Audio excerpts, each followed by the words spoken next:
This is Mac 1105. This is part 1 of chapter 3, section 5. I know that I screwed up on my whiteboard here, and in section 4, I forgot to change it to section 4, and it says section 5, so I apologize for that. Okay, these are called transformations.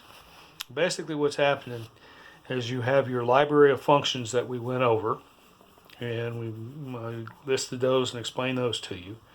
What we're going to do is look at what happens. The reason you need to know that as library of functions is because now you're going to look at the numbers attached to the function and determine what kind of transformation it is. All right, the first type is a vertical transformation. And if you notice here, our function is x squared. And x squared always has the ordered pair 0, 0, negative 1, 1, 1, 1. And you can see it's in the black ink right here. Okay? What we're going to do is graph g of x, which is x squared plus 3, and h of x, which is x squared minus 2. Notice that the plus 3 is being added to the whole function x squared. A minus 2 is being subtracted from the whole function x squared. That tells you it's a vertical shift. So what happens is whenever we have a vertical shift, we have the equation written like this. This means that whatever's happening here is exactly what we're going to do to the y's in the ordered pairs. So in this particular one, we're going to add 3 to all the y's in the ordered pairs.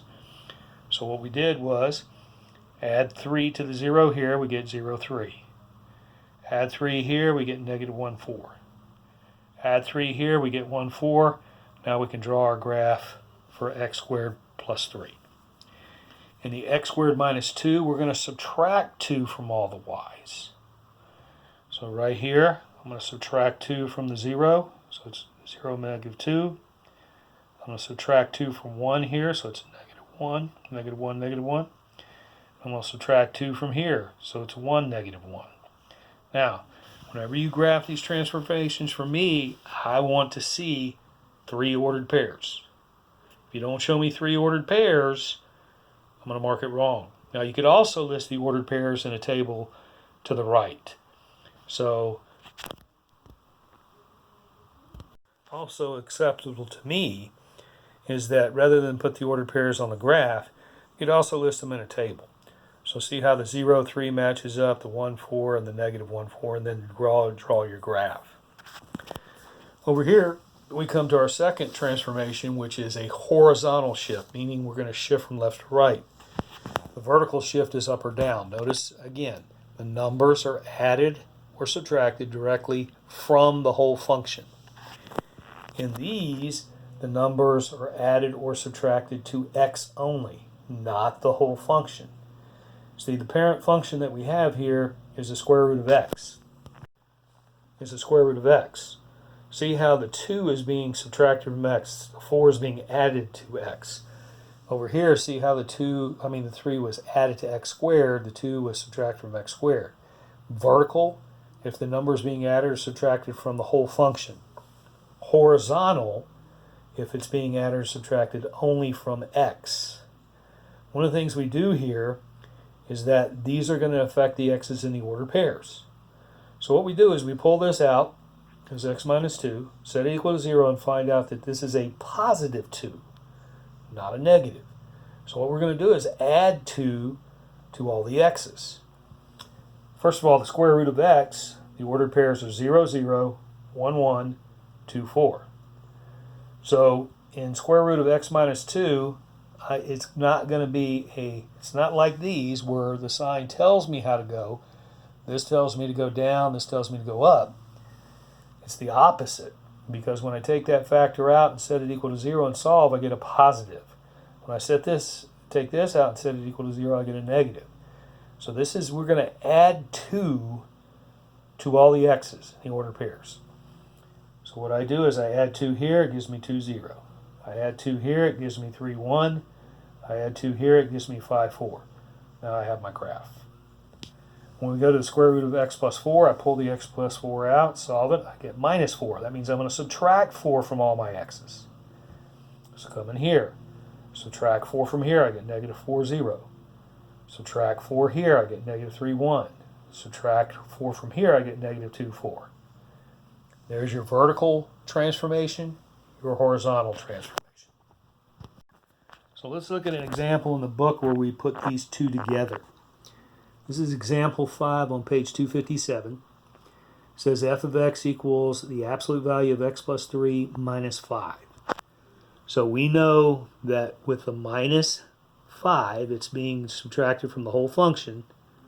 So we're going to subtract 5 from all my y's. We know the plus 3 is to the x only, so we do the opposite. We're going to subtract 3 from all the x's. So the first thing we do is we realize, and what they're using is negative 2, 2, and 2, 2. You could just as easily use negative 1, 1, and 1, 1. So here's the parent function here. Here's the three ordered pairs. So the first thing they do is they take care of the 3 inside. So what we're going to do is subtract 3 from all our x's. So when I subtract 3 from 0, I get negative 3, 0. When I subtract 3 from negative 2, I get negative 5, 2. When I subtract 3 from 2, I get negative 1, 2. Now we're going to take care of the 5 outside. So what we're going to do is subtract 5 from all the y's. So when I subtract 5 from here, I get negative 3, negative 5. When I subtract 5 from 2, I get negative 5, negative 3. When I subtract 5 from 2 again, I get negative 1, negative 3. Now I have my final graph. And again, like I said before, if you choose to put these ordered pairs in the table, that's fine. They just better match up. You still have to draw the graph, and you can have the ordered pairs on the graph or in a table. But you got to have them somewhere. Now we come to what's called vertical stretch and vertical compression. All right, so what happens here is these are numbers that are located outside the whole function. Okay, just like the vertical one, it's attached to the whole function, so it's going to affect the y's. And so basically what happens here is because we're multiplying 2 times square root of x, we're going to multiply all the y's by 2. So what happens here is this. Here's the graph. Here's the parent graph. We got 0, 0, 1, 1, 4, 2. If I multiply 0 by 2, I still get 0, 0. If I multiply 1 by 2, I get 1, 2. If I multiply 2 by 2, I get 4, 4. So in a vertical stretch, it's got to be a number greater than 1 outside. And you're going to multiply times the y's in the ordered pairs, and that's going to give you a new graph.